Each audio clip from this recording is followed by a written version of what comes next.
Okay, so Ross had posted some questions slash suggestions. I said, what should we do for the meeting today? And he posted a list of topics here. And the first one he said was, here, I can try to do this. We'll see what happens. I can see it, Jeff. Can you read it? Yep, it's the big screen. Community repo walkthrough, maybe go over where. Yeah, okay. I just wondered if I had to try to make the text bigger or something. But anyway, so his first question was, he said, community repo walkthrough, maybe go over where the current resources are. Well, the actual resources, I believe, are under the old Ross Agriculture website. And if we go to saved items, in mine I put the pinned mess. There's a pinned message at the top of the general channel, and Al has put various links in here to say the meeting link for what we're doing, and the old. I created an index for the old Ross Agriculture videos, which the last I checked, they're still out there, but you can't get to the YouTube index, so I created my own index. And then there's a link to the new ones that we're making here. That's this link here. That's the video, like with the one we're doing today, will be put out on this list. And there's various other things here. So somewhere here is the discourse. This GitHub, yeah. So this one says github.com Ross Agriculture. If we go to that link. And there is the repo that I assume this is the one that Ross is asking about. So technically, this is not the lawn tractor stuff, because I don't think anybody's had enough ambition to start an actual repo for this stuff. But the original stuff, the one called lawn tractor, and possibly, I think the one called tractor localization is not actually, I think that was, here, let's click on it and see what it is.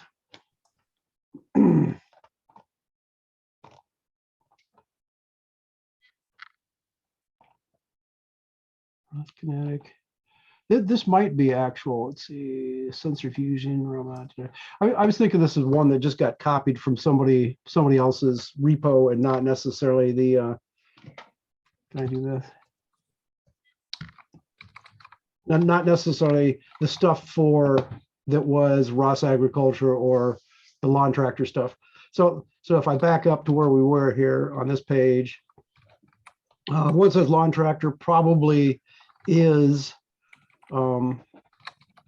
specifically for the lawn tractor stuff. That's what got everybody started with, because originally there was code for a package that was put together that had a simulator in it, and then some kind of navigation software put in it, and then all that I think anything I've looked at was all then converted to a Docker image. So if we go look at it, I was thinking, if you look at it, there isn't really a whole lot here of code other than the fact, see, it's got the Docker up here, and I don't know if this would tell us anything. See, there isn't really a whole lot here. So I never made any sense of any of this stuff. So I've never actually tried to use this. You know, back before it was put into Docker, I could actually say, clone the repository and run it, and it would work. But if you can figure this out, possibly if you install this, install the Docker image, and then go dig through the code once it's on your computer, it would be obvious what's there. And I think Al has done this, and I think Juan has done this. So they could probably give a better description of what you can do with that. But I think that was the point, that it had a stage simulator in it, and it had some kind of navigation software, and it would do a basic run through. So you start it up, you could bring up RViz, and you could see a model tractor on the screen, and you could point to a spot on the screen and say drive there, and it would do that. And as far as I know, everything that people are doing is all in ROS 1. And when I say everybody, we've got like half the people have joined after, you know, people just keep slowly adding on to the site here. It could be there's other people out there that are running ROS 2 and know about it and are happy about it, but I don't normally hear from them. So we could specifically ask out on the list, you know, are you running ROS 2 and see where they are. Back to the current repository we're looking at. This is the original one that said lawn tractor, and there's a picture of, I think that was probably Matt's lawn tractor, and this was at that show. Here's Matt squatting down, driving everything, and here's the lawn tractor. That's the thing that was in what, Wisconsin or Indiana or somewhere. I can't remember. That is, I believe it was in Indiana near Purdue University. it probably says here somewhere in the text, but I don't see it. So to jump back real quick, are there any maintainers still for the Docker image that's out there? Possibly. Vinny was playing with it, but we haven't heard from him for quite a while, so I don't know if he's still on our list. I don't know if he's actually maintaining anything or not. And I guess one way to do it is go to the top here and say, is it being maintained?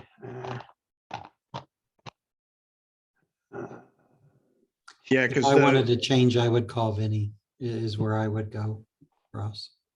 okay, yeah, because I'm sure the Docker image is a good place to jump off from, but just if the whatever code base that exists when you sort of bring that up from a fresh container, if it's still applicable anymore or those sorts of things. So And I believe there was, if you go look at our YouTube videos, go back to that index link that I had and go to the YouTube videos. I think there's one that says, here we could try that if I can remember how. Anyway, one point I want to make, you said, is it being maintained? Right at the top it says, this repository has been archived by the owner. It is now read only. So apparently nobody's actively maintaining that one. Let me go back to. okay, so it sounds like just from a community perspective, there might be a sort of an opening there to rev up a new Docker container with just the basic tool set, really, probably, and then that way everybody has a jumping off point. I'm sure that, to your point, yes, if anybody wants to jump in and do anything, feel free to do that, because it's got the point where, I personally just play around with the hardware and the sensors and actuators and stuff. And other people, I know I can't find it. It's under shorts and tutorials. Well, that didn't work.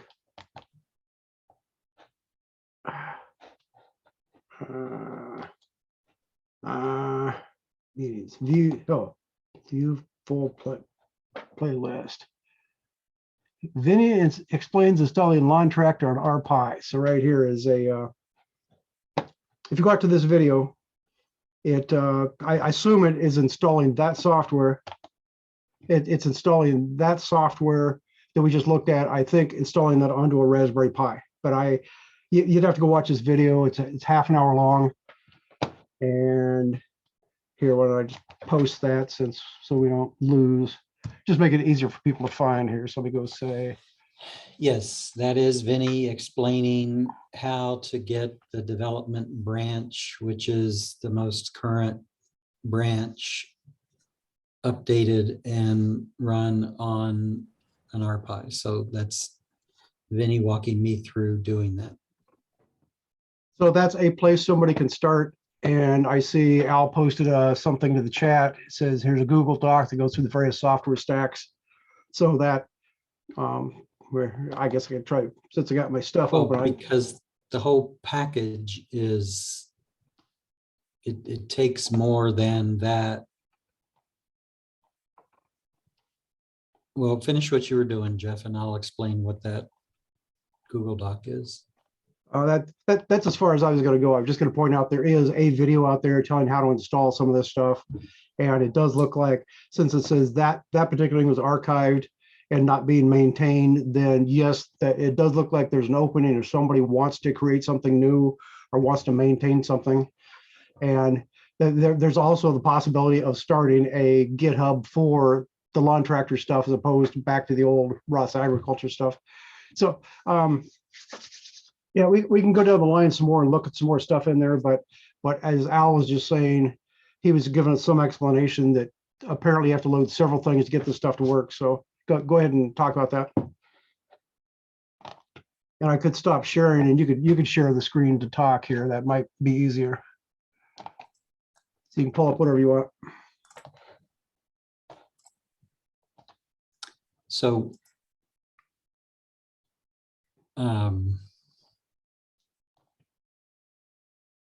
this was an attempt by Juan to try to document a number of, I mean, for lack of a better word, what were the different components that people were using, both software-wise as well as physical components. And because there's a lot to try to get your head around in this stuff. When you talk about the software stack, I'm just trying to find, you know, there's like the base OS, you know, that's just getting the sort of the base on whatever you were using. Juan and I, you know, documented that we were using an RPi as our CPU on the tractor. Jeff, although it's not documented here, he runs his off of a laptop. I don't think Jeff is using the Ubiquity image. I think Jeff is using, you know, a full installation of ROS on his. But let me just make a quick comment on that. Yes, I have a full Ubuntu on a laptop with full ROS loaded, but I don't actually, I'm too lazy to go out and run the navigation software. So I've got all the low level stuff with the drivers for my sensors and to talk to my boards and everything. And there's nothing to say that I can't go out and load the full navigation stuff. I just haven't had the ambition once it got cold and so forth to work on it. And so we went through, I mean, and clearly this is not like, I mean, NASA wouldn't hire us for our documentation skills, trust me. But it was our attempt to say, hey, what are the different things that we're using at a software layer? And I mean, in some cases I have links here, in some cases Juan has his links here to show, you know, the actual software. So, you know, if we had all the time in the world, this would be completely filled out and we'd say, hey, you know, just pick, do you want to do Juan's version or Al's version or Jeff's version? And it would be all here. But this was our attempt at sort of documenting what we were doing, both at a hardware layer, a software layer, and to some degree, I mean, I think we even had some like, well, if I just open up that GIST, like here's the low level control software, you know, this happens to be my GIST, and a link to what's running at the microcontroller, you know, for steering control. But that's not ROS, that's taking a ROS, I mean, if I go back up, you know, it's taking various messages that come in via ROS. I'm trying to find the actual, yeah, command velocity, get the command velocity statement, and, you know, this is the low-level controller that takes that Angular Z message and does something with it. That comes in via the command velocity statement. So anyway, that I'm just pointing out, it was our attempt at, when you say repository, Jeff rightfully so jumped immediately to the Ross lawn tractor. I've forgotten what the name of it was. But that's just one component of the whole stack. Does that make sense?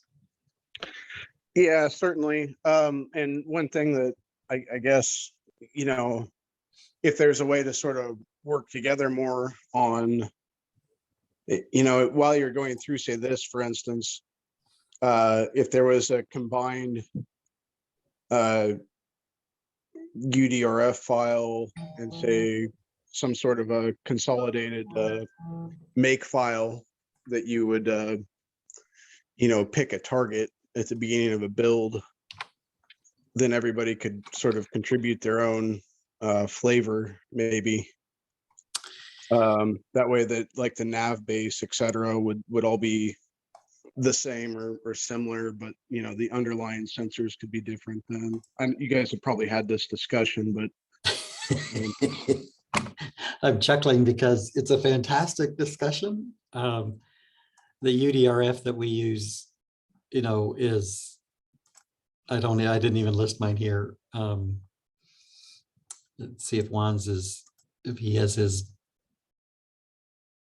It would be awesome if we all had, you know, a similar URDF. I think Juan's and mine would be very, very similar. I'm not sure what Jeff's is looking like at the moment. Juan's is seems here. like there's probably only, I'm just guessing here, you know, but seems like there's probably only maybe 3 different types. That maybe I'm wrong, but there's most likely most people are probably Ackerman, and then there's the 2-track or differential steer. Certainly Juan and I is Ackerman. Yep. So Jeff, I'm assuming you're using Ackerman, right? My vehicle is Ackerman steering. I do not run a URDF on mine. One of these days we should just have a discussion and say, what is a URDF file? And say, here's the different pieces that are all stuck together to make this work. And that would be a very handy thing.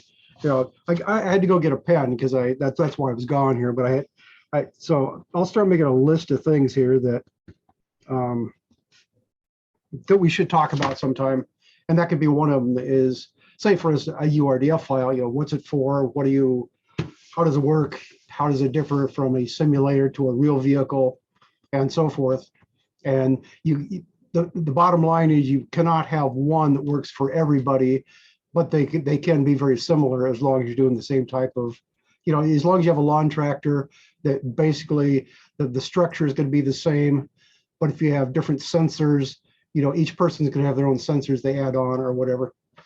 And then if you go to the simulator, whether it's got to match, there's more stuff added on for a simulator to make it work.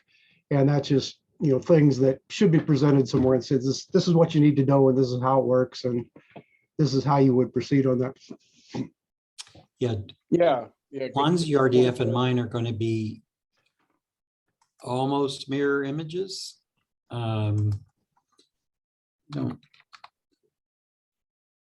think I do have mine, although I didn't have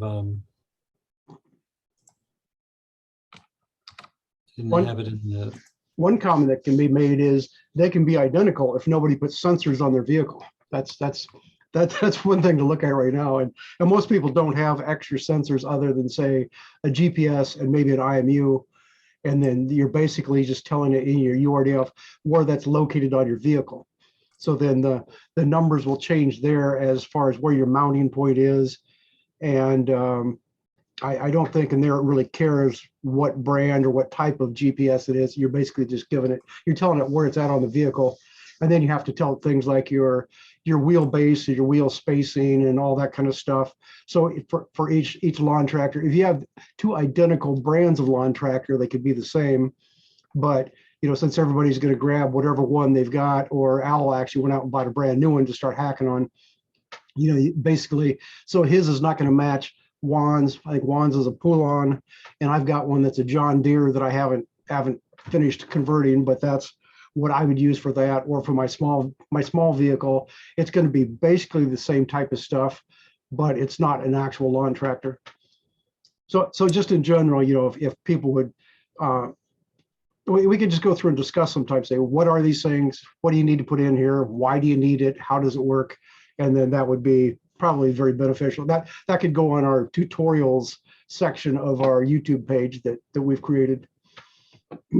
Yeah, that would be great. And just to revisit your conversation a minute ago, it's possible in the URDFs to do includes and those sorts of things, so that everyone simply writes their own, or just fills in the blanks on a configuration file to include or not include specific pieces.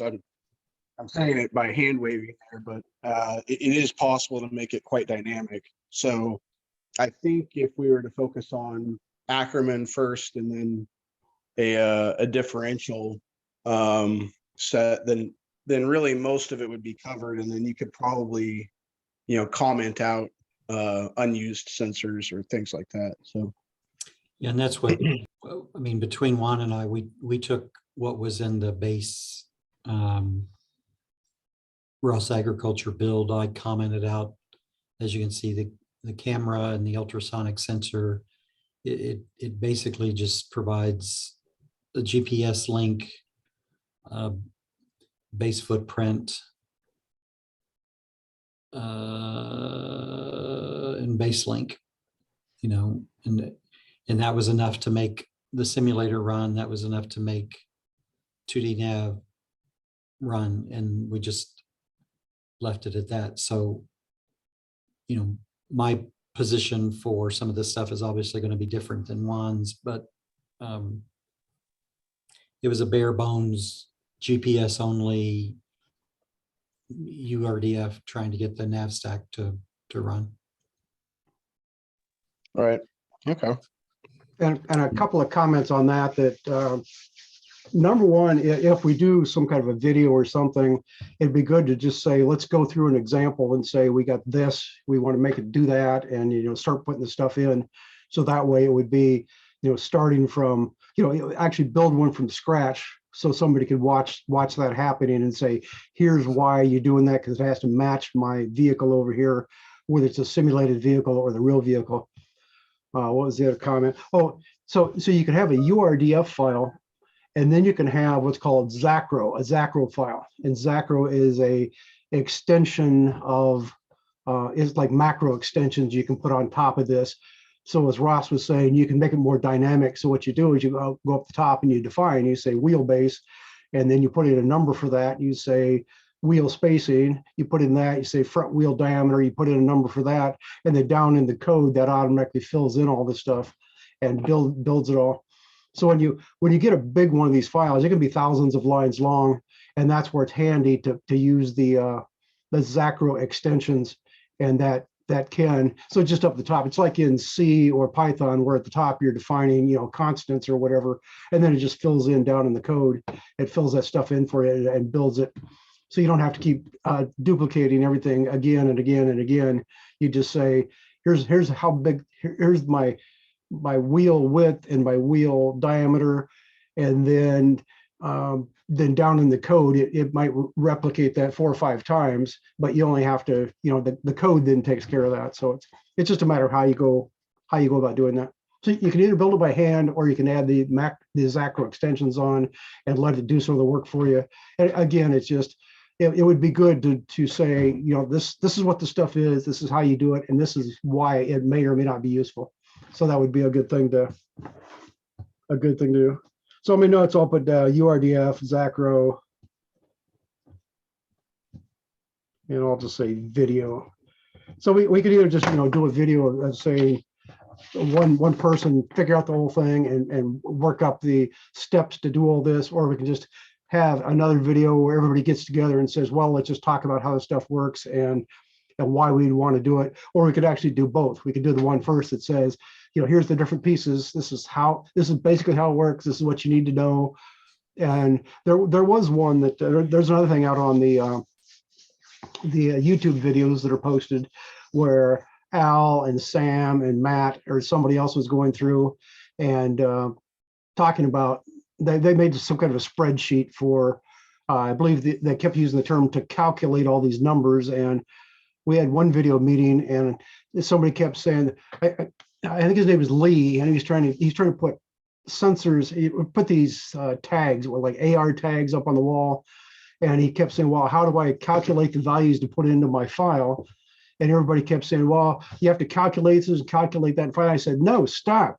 You take a tape measure, you measure it and you write it down. There's no calculations about it. You just measure it and write the numbers down. So you have to be careful you don't go down this path of confusing people by telling them that you have to do all these extra calculations or whatever.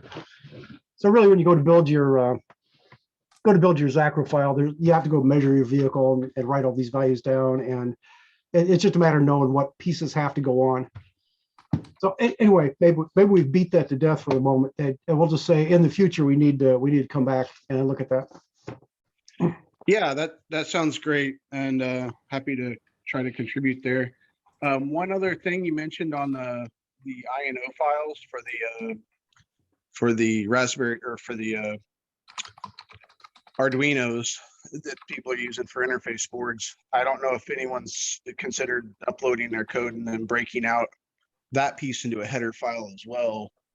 It seems like the structures might be wildly different, but maybe not. It seems like most people have a tele-op and maybe they're running a steering servo or something like that. So I don't know if there's some way to sort of consolidate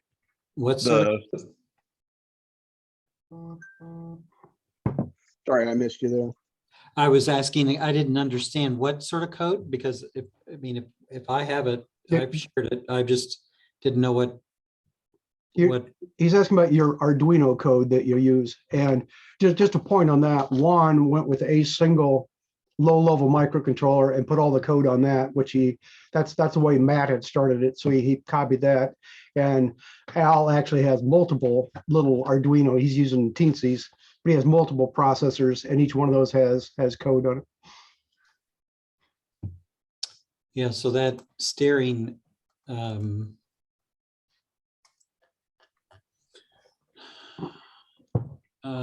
way to use this, at least for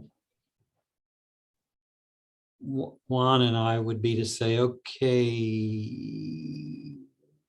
on the tractor robot,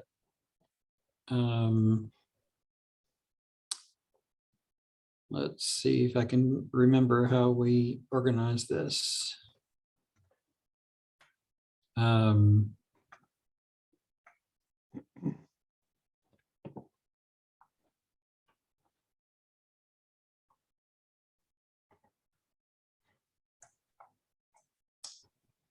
There's the, so I have steering. And so this is the actual code that goes on my, as Jeff said, because I have multiple microcontrollers that are, job specific. I have separate code here. One, let's see if his code is listed where he's got his. Yeah,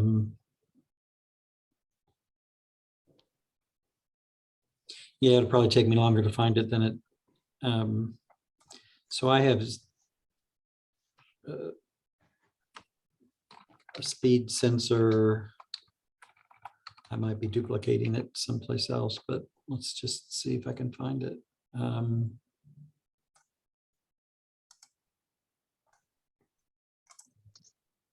Yeah, the thought here would be maybe you know, I think a lot of people probably have something that they use, some sensors that they use to establish odometry as an example, maybe some sort of steering, and that could be divided over one or two microcontrollers. But it seems like if they're all publishing twist messages, there might be some room for consolidation, and then you just, again, kind of download and configure the header files, as opposed to trying to reinvent the wheel. I don't know.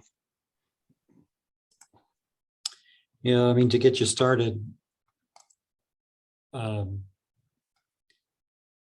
so I have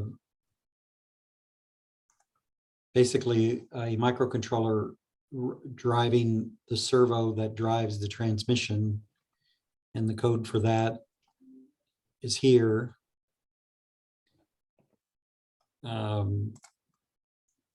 I have a microcontroller that controls the steering control motor, and as I mentioned before, you know, is listening to command velocity for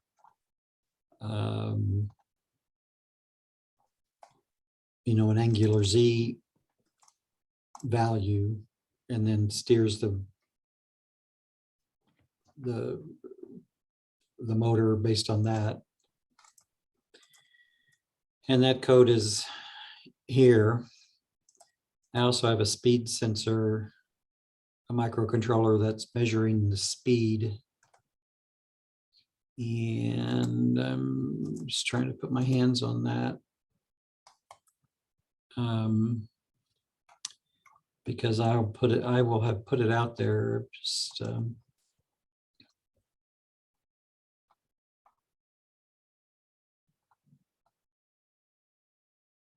not remembering exactly where.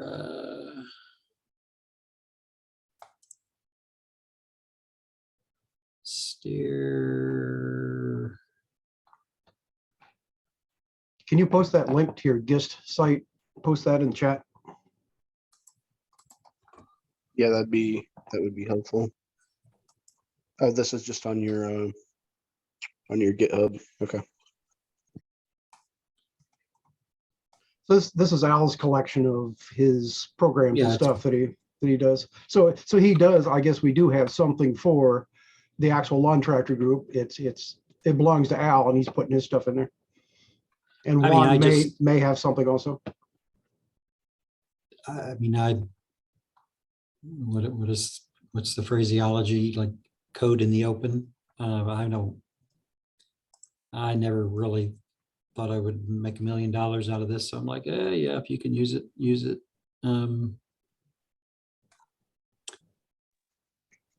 Yeah, it'd be nice to get, like we discussed, maybe a consolidated file posted back up to the raw SAG.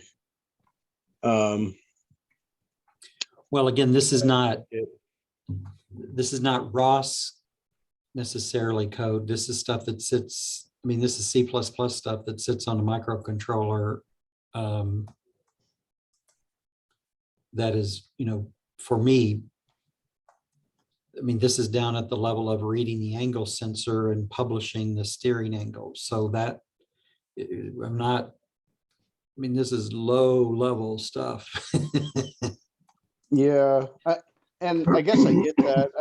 I guess where the separation might be there is you publish a twist message. Is there any sort of standardization for what that message looks like that you're, you know, publishing up, and then that is standardized across maybe some of the raw SAG or the ROS lawn tractor items? To answer that is that if you pick a sensor, then you go look to see what ROS messages already exist for that sensor, and that defines it right there. So if you have, say, a sonar, then you go out and you say, what sonar messages available, and you just use the standardized ROS message to do that, and then you fill in the numbers, and that's what you publish.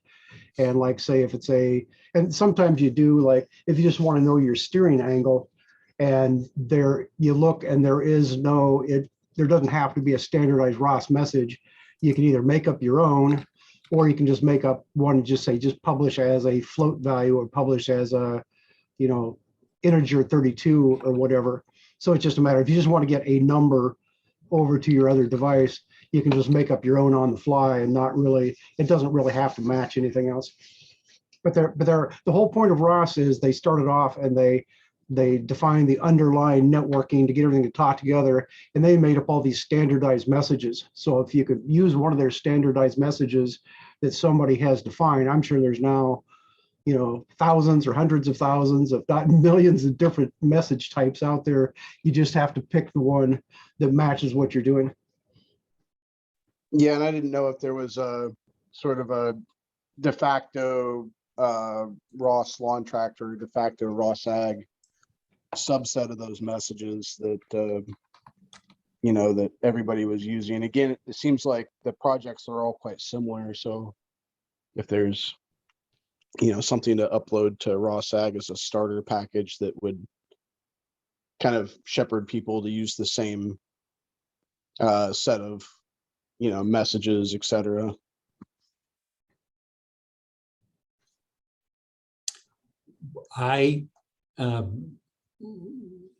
Let's see, the only unique, like if I go into speed control, I mean, so to facilitate speed control, my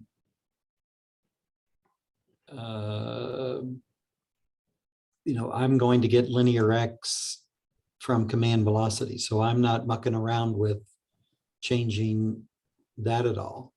But as you would guess, in order to, you know, in order to get to a particular speed, I'm going to have to measure actual speed. I'm just looking here quickly because I don't remember to where I'm reading speed target. I subscribe to, there's a subscribe. So that advertise right there, it's, you got the subscribe, then you got the advertise, you got something called transmission PWM value pub. So that's publishing a number probably in, I don't know what that's publishing, but anyway, that's one of the message types. But it comes back to the point again, if you can use a standard message, then you use it. That's where command velocity is a standard message that all of the ROS planners, so coming out of navigation, you connect to your local planner and it generates this command velocity message to move your vehicle. So it's just a standard ROS message at that point. And then, as he was saying, if he wants to read his vehicle speed and send it back somewhere else, first you look to see, is there a standardized message for that? And there might be something exactly the same, or there might be something just close to what you want, and go ahead and use it. And if nothing else, you just say, I want to make up a message that's say a float 32, and I'm going to stuff a value in and publish that. So in which case, that's not standardizing anything. That's just a quick way to get the value out and use it for something. If you want to, you can actually create a new message type and give it a name, and then say, as Ross says, then we could standardize that, put it out somewhere and say, these are the messages we've created for this project. But I don't think anybody has done that so far. Each person just kind of experiments at this as they go. There's no a lot of coordination between everyone to make all this stuff work. And if they say, well, did anybody get this to work? Did somebody say, yeah, go look at this code. And so you might copy some stuff out of there, so that will standardize in a some amount at that point. Yeah, I'm not remembering why I have commented out this get speed function, because I mean, it was just a float 32 value that I had published, which was the actual speed, because I'm like, it's been a while since I've looked at this. Oh, That may have just been a Okay. debug statement, so you could see what it was trying to send out. Well, I think this is when I was like, to heck. This used to be a complicated PID, and I was like getting frustrated. And so I'm like, okay, I'm just going to do a sort of a first, second, third, fourth gear, and depending on the input from command velocity. So it was like, to heck with the actual speed. So Yeah, the PID became a P, huh? yeah, that's why this needs to be rewritten to have a PID in it. And so there's a little bit of hard coding going on here. And but the point, Jeff is right. For me, anyway, it was, if there's a standard message, use it. If not, I was just doing simple stuff like read a sensor and use the data off of that sensor. But back to your original question about a low-level microcontroller, and does everybody use the same thing? Well, typically, no, people don't always use the same thing. But what it comes down to is, number one, you have to decide, you have to pick a board that you want to put your code on. And that's a whole nother exploration of trying to figure out which board to use. And then the next thing is you have to get that board to talk to your ROS computer. And if you've got a USB cable or serial cable or whatever, you need something. First of all, you have to get that board to send ROS messages back and forth. And there's a couple of different packages for doing that. You can get something called ROS serial, and you can load that onto an Arduino. You load the code in, and then that will send, you define a message, say on my Arduino, I want to subscribe to the command velocity message, which is a standard message that ROS always puts out. So that's the first step. You want to get the code on the board to communicate back and forth. So typically you'd have the command velocity coming in, and you want to publish an odometry message out, for instance. And then if you have other sensors on your low-level board, they're going to generate a message to be published, and then that underlying code will shove those back up to ROS to be used. So that's the first thing you have to do. You have to get the board to talk back and forth. And then for each person, you have to decide, well, in my case, I have an electric motor to drive mine, as opposed to having a gasoline engine and a hydrostatic transmission. So that's two fundamentally different ways to make this work. So in my case, I've got code that says, read the command velocity message coming in, and control the power going to my back motors. And then I've got some internal feedback to actually control the speed of those. But if you have a hydrostatic transmission, like in Al's case, he's controlling an RC servo that moves the mechanical handle on the side of his transmission to control the speed. So those are two fundamentally different things going on there. So basically, each time you want to add something onto it, you start with the base package that can communicate, and then say for the forward motion, in my case, I've got code to do closed loop control on my electric motor. And these other guys are talking to a hydrostatic transmission, and they could actually control the throttle on their engine. So it's really a matter of building up, different pieces. Now, back to your point about, well, could you just have this piece of code and just change the header file? Well, what would be a good thing to do, if you're a real whiz at software, make a separate software module, say one that says control my electric motor on the back, or control the hydrostatic transmission, or control the steering, or whatever it is. And then you can pick and choose, when you go to compile the code, say, well, I need to talk to this RC steering servo that I use, or in Al's case, in Juan's case, he's got code inside of there that will control his power steering motor that's running the steering, and it's got some kind of steering feedback. And in Al's case, he moved that off onto a separate microcontroller. So it's just a matter of, this stuff is not all identical on everybody's machine, but you could pick and choose, different modules that seem to match what it is you want to do. I will tell you, all of that variability is a little bit maddening. And so I my considered opinion at the moment is, I don't know what physical equipment you're talking about or wanting to try to do this on.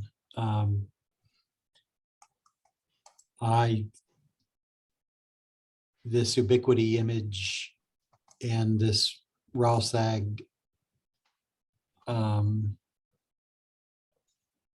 think is getting in my way because, well, I mean, the most prevalent issue at the moment is its reliance on, well, this is not fully Python 3, and because I have these multiple microcontrollers, I need to be able to over the air program them or remotely program them or command line interface program them. And that's proving to be a pain in the butt.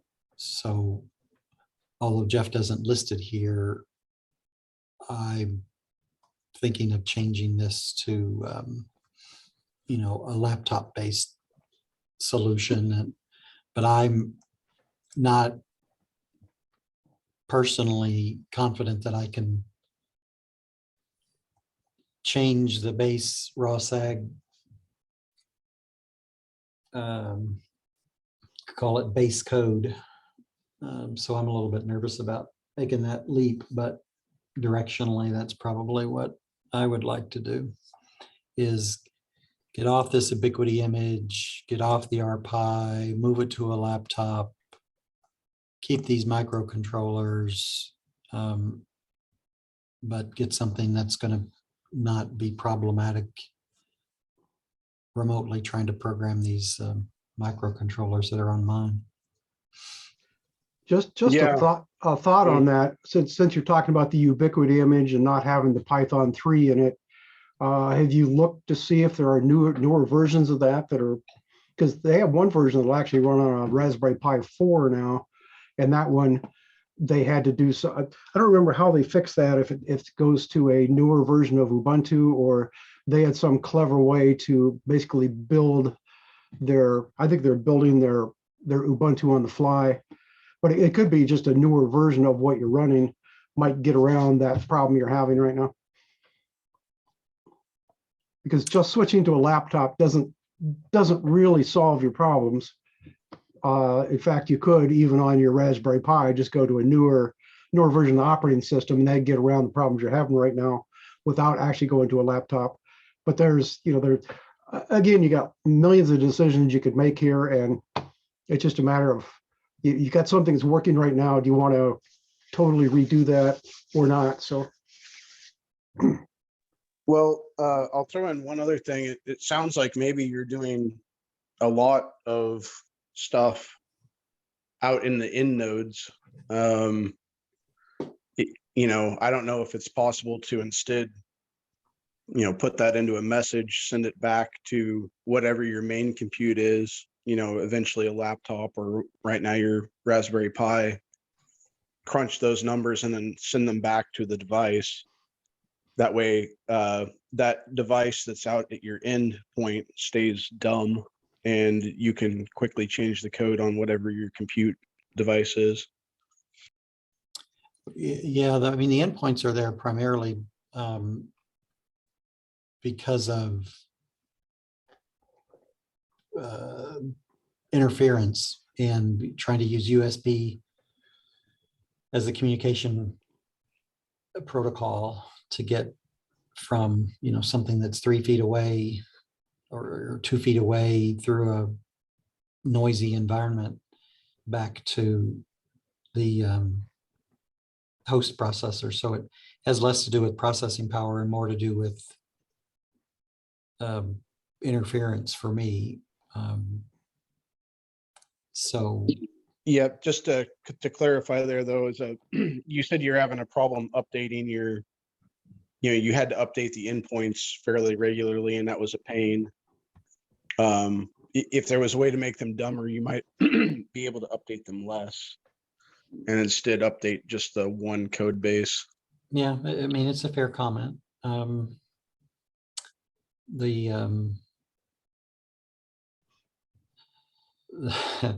it's really, I mean, it's so trivial, I think, for me. And I mean, I'm making it sound like it's a big complicated thing. I've just got a microcontroller jammed in my radio box, next to the RPi that does steering control, and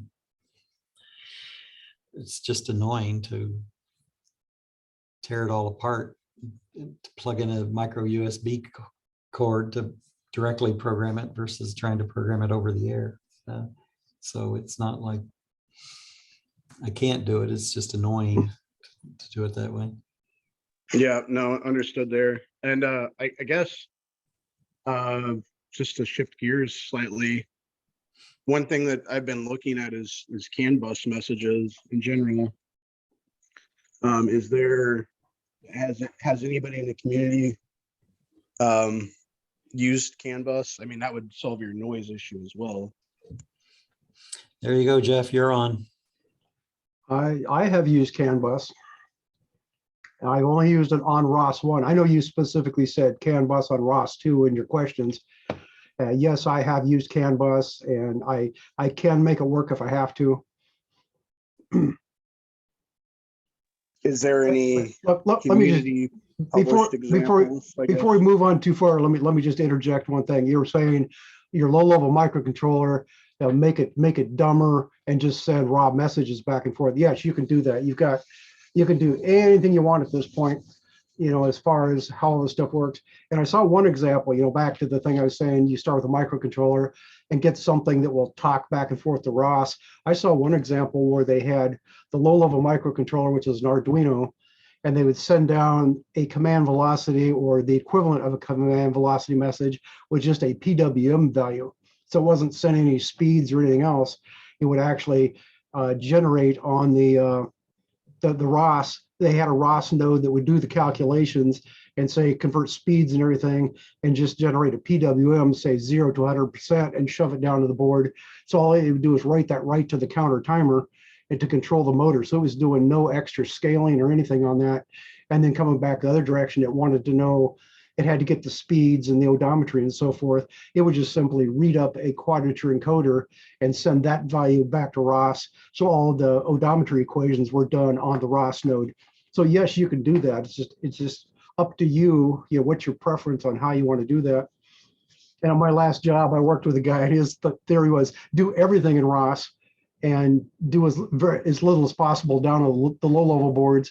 And my thought was, I want to do it on a low-level board. We've got real-time control over it. And so, we would do things one way or the other, depending on who was doing it. And but you can make any of it work. So that does work out. Yeah, certainly. And I guess the comment was more targeted to sort of say, if the complexity, some of the complexity exists on those low-level boards, or complexity is not the right word, the differences between projects exist more on those low-level boards, then as a community code base, maybe it would be easier to bring some of that calculation up into ROS the way you just described, with the, by providing a code stub or some basic mechanism. And then if a user needed to do sort of something different down at the lower base level, but that way, if there were differences, they wouldn't be as large, I guess, between projects. Yeah, the primary difference between Juan and I is I went with let's see if it's listed here. Like on the speed encoder, I have this thing called, I better share my screen so you know what I'm talking about. I have this thing called an AMS 5048B magnetic encoder or magnetic sensor. I mean, if we Google that, what you're going to see is a digital sensor. One has an a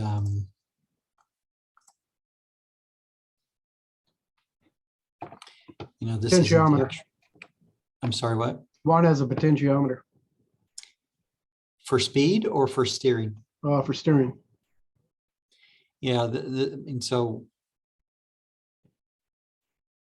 he has two analog sensors, one for speed and one for steering. I have two digital sensors.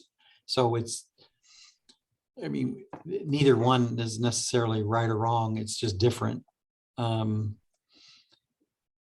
so that has driven me to be, to have sort of issues around signal noise.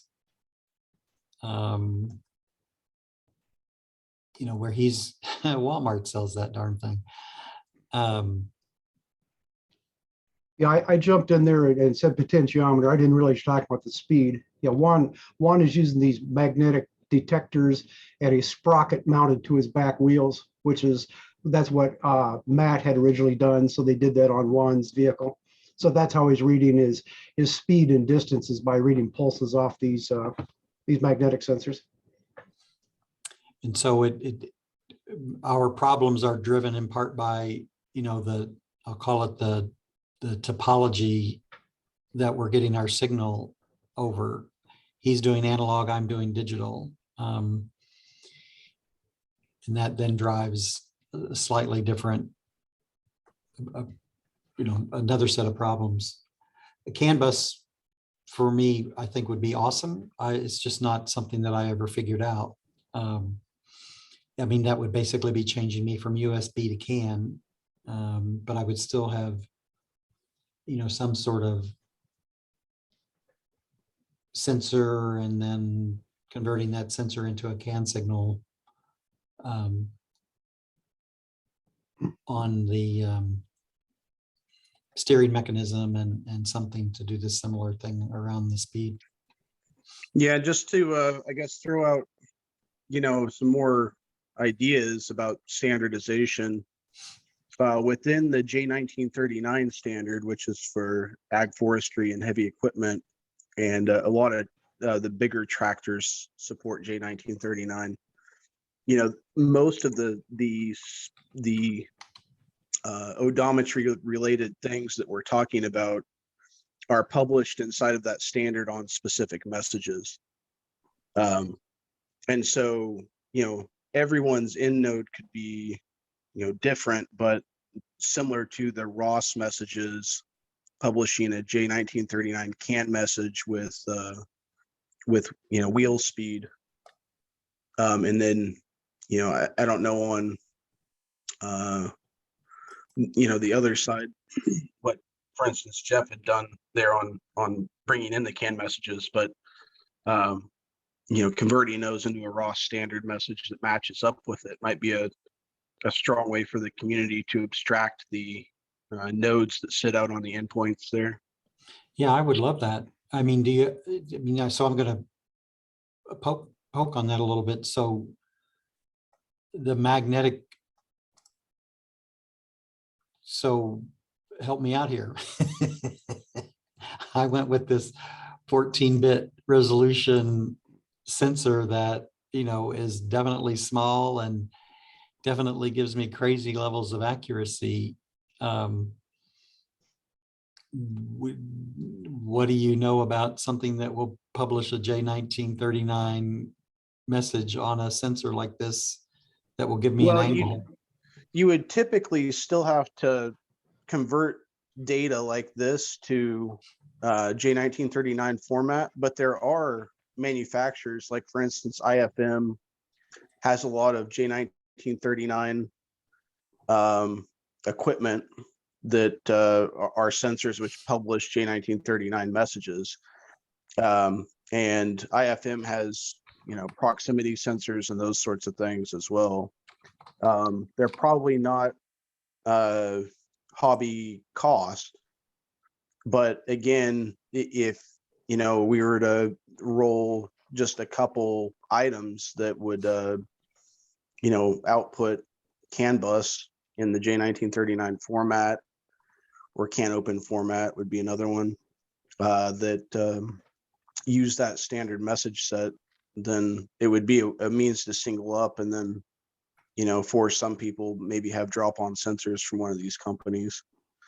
This is just an example. There are others, lots of other companies which publish messages that are CAN bus and on the ag forest standards, but you know, this one's a good company which you can just go to their website and buy stuff off of. So Yeah, these look like the induction based technology,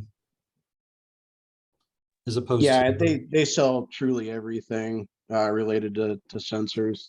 They sell tilt sensors and IMU type stuff, 3D cameras, but there, like I say, there's a number of other companies which also sell sensors which publish in J1939, because you know, a lot of semis and big tractors use that as a standardized format for, you know, anything you can think of, engine fan control, the you know, throttle control and throttle sensor. A lot of those are published in J1939 formats. But you know, if there was going to be a kind of a, you know, an abstraction that would happen at the endpoint that could be rolled, and you know, the nice thing about CAN bus is it's fairly robust. But anyhow, that's, I guess, to sort of wrap those two things together. You know, and I'm not advocating that you change your project, but if there's any type of, you know, combined code base we could start to work off of, that'd be pretty cool. Just a point on, originally you said, how do you, are there standardized messages in ROS? What do people use? It's exactly what you just said here on J1939. They've got all these predefined messages. ROS also has all these predefined messages. It's the same concept. So again, if you want to implement any of the stuff, you just go look to see which message is close to what you want and go ahead and use it. Or if you've got the money and you buy a sensor off the shelf, yes, it will put out a predefined message, and then you have to decode that at the other end. So it's really the same concept, whether you're talking ROS messages or CAN messages. Somebody has defined all this stuff ahead of time, and you just pick and choose to find the one that you want. So I'll say, well, so can I start using J1939 messages? Well, you could, or you can make up your own. So it doesn't really matter, again, what you use. It's just that as Ross points out, you pull up the spec for J1939 and they're going to list, 1,000 different types of messages that people have predefined. And if that's not good enough for you, then you can go to CAN Open, and you can go to all these other formats. Then you can go to the new automotive formats. They've got more, thousands of more types of messages. And it's just a matter of, do you want to just, I usually get down to the point, I've got 8-byte CAN packets. I just stuff whatever values in there I want, and I know what they are. I'm not trying to nail it down and get, the exact, say, I'm not going to go out to take the message that they use on a car to control your throttle on your engine and try to wedge that into my vehicle somehow. You could if you wanted to, or if you're going to buy, especially if you're trying to control your car, then it'd be real handy to use those messages because it's already going to be using those. So it's just a matter of, picking and choosing. But if you can find something that's close to what you want, go ahead and use it. If you can't, just make up your own. Yeah, and I guess one reason why I bring that up specifically is just because, from an agriculture perspective, that's what a lot of agricultural vehicles use. And so even though if the endpoints are, going on lawn tractors right now, there'd be a strong case for a number of reuse opportunities when it gets plugged into a bigger standardized vehicle.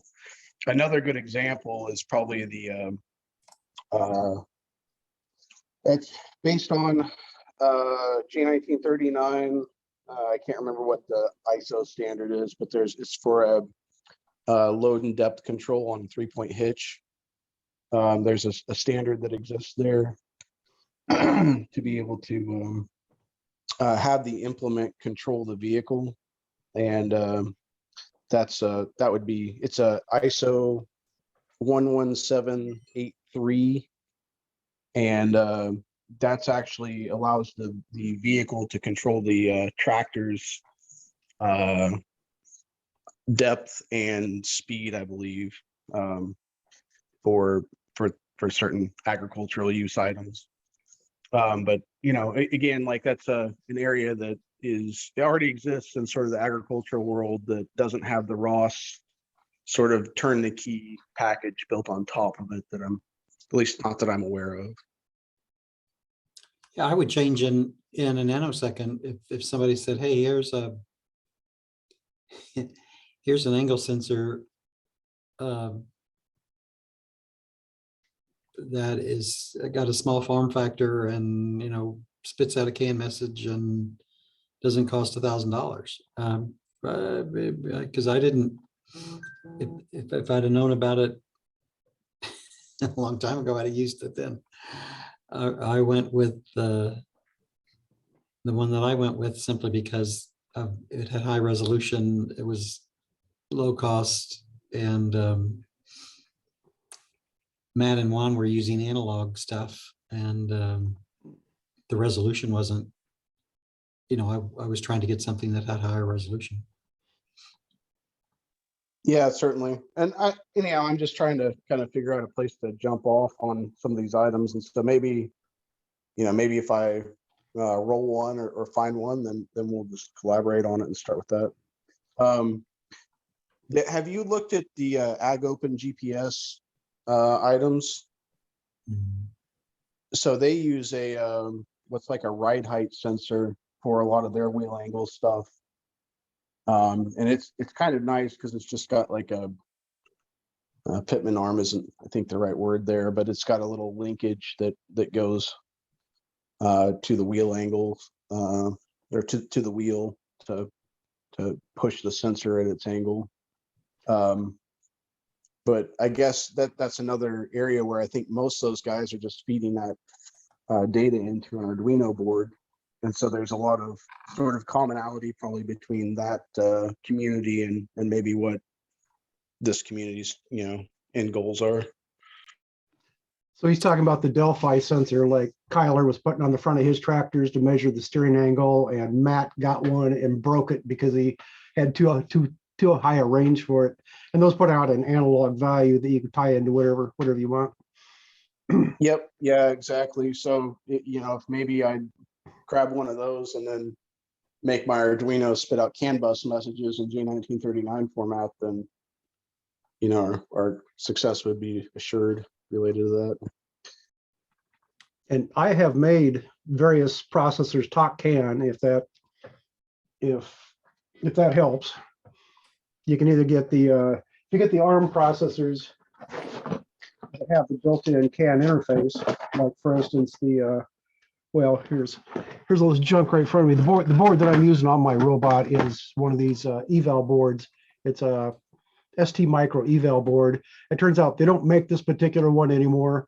You can get the same board, but it's got a newer chip on it. And then Juan in Argentina couldn't get these boards, so he found a different board. It looks like this. It's got the same chip on it, or you can get it with one of two chips. And for like $5 more, you can get the bigger chip on it. So if you like doing ST Micro stuff and you're willing to use their IDE to program it, you can do that. And it's got, I think it says 2 CAN buses built into it. And the one that I'm using like this, I think it's got 2 CAN peripherals in it. And on my vehicle, I've got one connected to a CAN transceiver, and then my remote control system has a CAN bus. And the only reason I'm using CAN is because the original system that I copied had CAN on it. And theoretically, with a couple of changes, I should have been able to unplug the $4,000 industrial remote on a tractor at work and plug mine in and run the thing. But back to my point, if some of the new modern ARM processors have a CAN peripheral built in, and then if you go to the want to run the Arduinos, you get these little $5 boards. that it's got a CAN controller and a CAN transceiver on it. And you simply hook it up to your Arduino and there's sample code, and that does indeed work. So that's a couple of ways to do that. And somewhere if I dig, I've got photographs of, at one point I had 2 Arduinos and 2 of those little external boards connected to each other. And then I had one of the little USB to CAN converters plugged into my laptop. So I had a 3-node CAN bus running on my desk here. And so that they do indeed work. It's not that hard to get a microcontroller to talk CAN, to get the physical layer.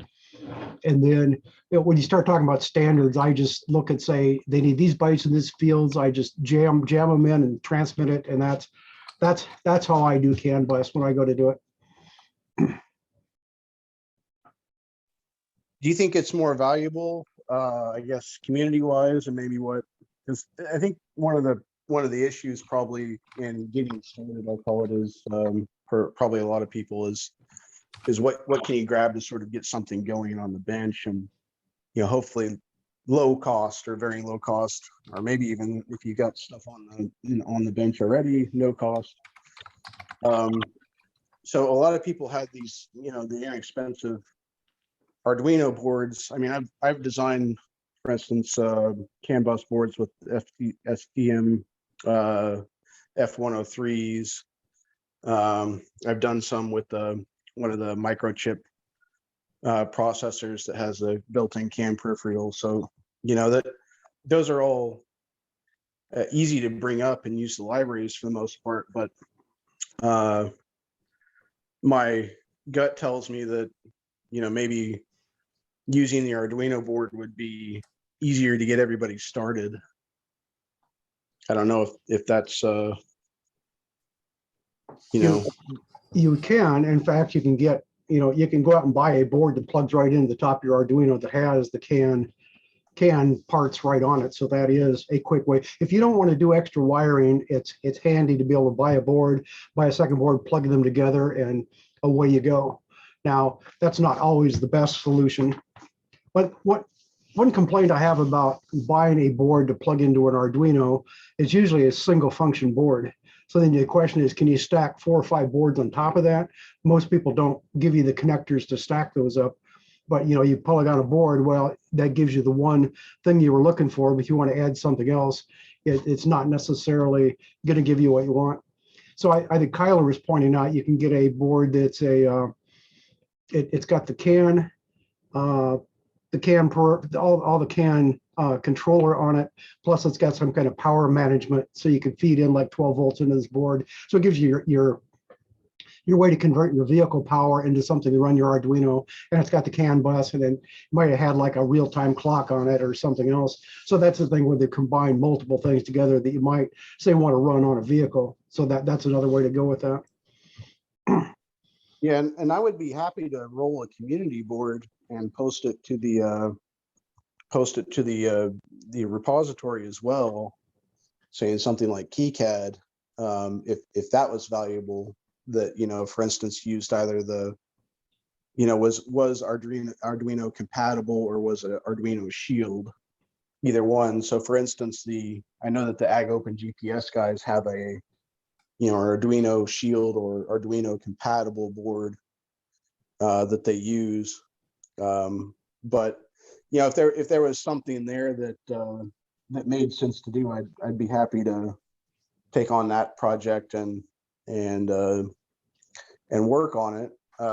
But I just, my thought is kind of which way to go that would allow people a good jumping off point to get more people involved on the same sort of problems, as opposed to spending time on the sort of the endpoints or those sorts of things. I don't know if there's even a possibility to do that, but it seems like if there is, then maybe that'd be helpful.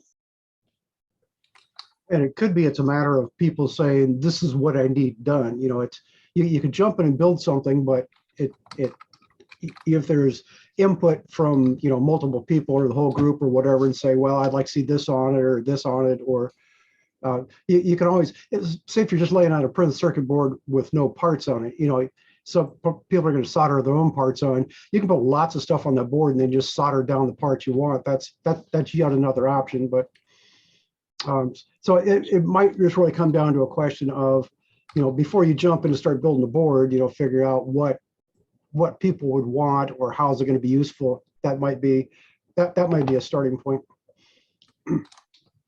Yeah, I'll make a thread on the the Slack chat just to kind of do that, and then maybe if you and Al can throw ideas in there about what you'd like to see. I mean, my first pass at it is, for me to grab what they're doing over at Ag Open GPS and kind of make that a base set, because anytime that we could sort of cross community use similar stuff, then maybe somebody would have an easier time making the leap from, say, for instance, that community over to Roth. Well, but the issue is they have a monolithic custom-made application as opposed to Ross. So personally, I think what they've done is fantastic. But it's not Ross. The last time I checked their website, it wouldn't let me in. I don't know if they've closed it completely, or if I would just sign up for a free account, maybe it would let me in. But I haven't looked at their stuff for a long time, other than their YouTube videos.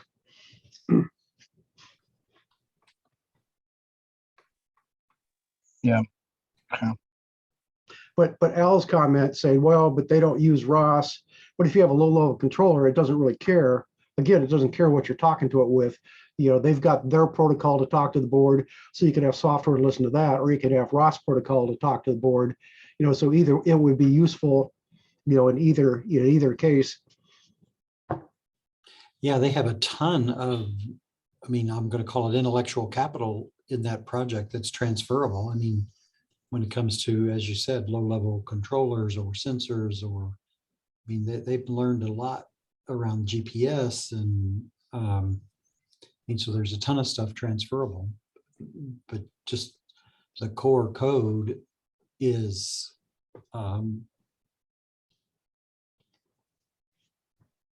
it is it's a custom app. Yeah, certainly, and has a custom target, right? So it's meant to drive like a GPS would in a commercial, similar to a commercial offering like Deers or whatever. But if the low level hardware interface was reasonably reusable, then it would be easy enough to just make a firmware load which intended to leverage that same underlying hardware as a base header file, and you included the things you needed. I just, again, trying to find some way to abstract a little bit of that to get more people into driving their tractor quicker, basically. I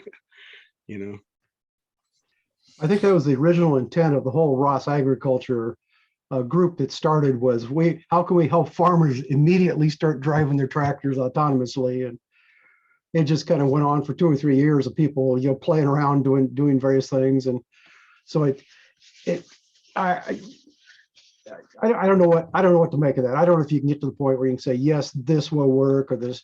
The problem is everybody's application is different. So you really need to, if you're going to do that, you have to supply, here's 3 different ways to control your steering, here's 3 different ways to control your speed and all this kind of stuff. And then you can just pick and choose to make it match whatever your vehicle is. So there may not be one solution, but there may be, various solutions you can pick from to make this stuff work. So I want to interject one more thing before we're done here. You made a couple of questions on ROS2, and you said, does anybody have a working ROS2 nav setup? There's a group, Homebrew Robotics, out in California, does a Tuesday night Zoom call, and I think they entitle it Everything Ross or Anything Ross or something like that. And when they started at Camp PV, who is one of the people in the group, but he always moved to Florida, but he still runs that same thing from Florida. And that what they started out doing was they have the bot vac project, which a bot vac is like a either the iRobot or the Nito little vacuum cleaner that runs around on your floor, and you can buy that as a robot as opposed to a vacuum cleaner. And they sell it to you without the vacuum cleaner parts, and people put like a Raspberry Pi down in that hole, and they had that all running with ROS1, so you could get the bot vac package that was ROS1. And then they started this group, and as something to do, they were going to convert that over to ROS2. And they do have it running around with navigation, driving around into the guy's house, and he's added on. So they're converting the sensors over. They got the little the Nito LiDAR that comes on the vacuum cleaners. He's got that converted over to ROS2. So they're converting the packages as they go. So that would probably be worth looking into. That's on Tuesday nights. What's that? It's at 9 o'clock Central Time. Ross, are you in Central Time or Mountain Time? Central Time. Okay, so it's 9 o'clock on Tuesday nights, and I could post a link to that. And then, so they've also, I'm sure they've got the repository where they're building this new version under ROS2, and will have to go track that down and see if I can find that. But I'll find that and post that to Slack also. So that would be an actual working setup running this stuff. So that would be a good thing to look at, a good reference. Or you can get on their calls and ask them, talk about whatever you want on those. Sure. Okay. Yeah, that'd be a great reference there. And other things on your list. We started looking at the Ross Agriculture repo. I'll just go back and make the comment that most of that stuff there is like everybody will do. You just go out and find, oh, here's an interesting repo. So you just clone it into your local one. So most of the stuff is just copies of something else, and nobody ever changed anything. And then there's just a few of them that are specific to the actual at the time. But at the time it was for the lawn tractor stuff, because that's just the way people decided to go, because it was cheaper and smaller than a full-size tractor. And one person doing the full-size tractor was Kyler, and he was doing his own stuff, and he would just occasionally show us what he was doing, but he wasn't necessarily using those repos there. He's probably got his own repo if you go out and look for that stuff. So back to the point, there's a lot of stuff in that repo, and most of it hasn't been changed at all. It's just copies of anything else.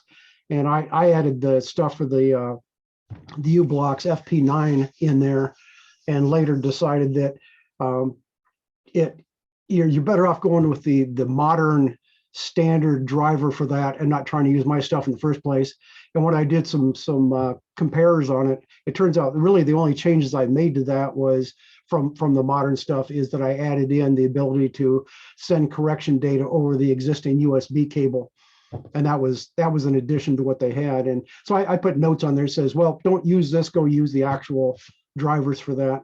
And I don't remember what else was on there that people had added, or anything that would be specific for say the new lawn tractor stuff. That original simulator and navigation stuff that was on there. And I thought there was another one that was like the previous one that went on that Matt first used and put on Juan's tractor. So there's two repositories out there that have, or two I think they're called repositories. The two repositories that would apply, but I think they're locked down and nobody does anything with them anymore. So to answer your question about what's in those repositories, I think that's basically what it is. That nobody touches them anymore, and they may or may not be valuable if you can figure out how to dig through them and see what's there. So Okay. just to do that. So if you had spare moments to give, it would be looking at that and seeing if you can make heads or tails out of it.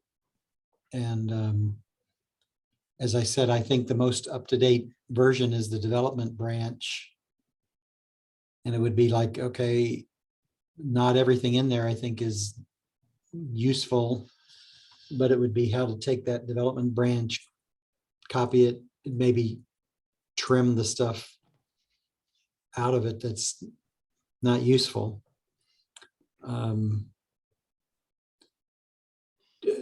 Jeff is not a fan of Docker. I'm not educated enough, quite honestly, to have an opinion. So it would be almost like, hey, could you take this, strip it out, and how would you do I'll just call it a native install of what's there. Yeah, and my, I guess, beef with Docker, because I think it's valuable to be able to sort of instantly set up an environment, but you can see in this case where it's sort of obfuscated the actual code or endpoint or the final goal that people were trying to get to, because the Docker image isn't maintained. Now, maybe it is publicly available, I'm not for sure, but where the code base that the Docker image is pulling from, and if it's continuously built or not is a different animal, right? I don't know for sure. So that's sort of my I guess concern with Docker for this project. And I agree with you, if it's just sort of up there flat, and unfortunately people would have to set up their own environment, but I mean, I think most people probably go through that rigor anyhow. Well, gentlemen, I'm going to have to get back to my day job, I think.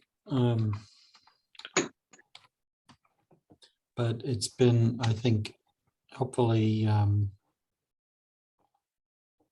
useful to walk you through where stuff is at and give you a little sense of what we do have documented, what mostly we don't have documented. Sure, no, a good discussion. Good discussion. So yeah, I think I see a couple areas which I can contribute there. So I will start getting started on it. We'll take all the help we can get. I mean, the focus is earlier, I think Jeff said, help farmers as quickly as possible, and like being able to use GPS to execute a 2D nav goal from point A to point B. Sounds so simple, but has been extremely elusive. Yeah, certainly. And I mean, even if you just look at the commercial solutions, the 5 million different wiring harnesses that you need, et cetera, and which is why most commercial solutions eventually went to a bolt-on steering wheel motor, because you didn't have to sort of know all the other parameters of the vehicle. You only had to know where your GPS was in relation to the the vehicle overall. And but anyhow, that's a story for a different day, I guess. Okay, guys, I need to scoot. Okay. All right, thanks.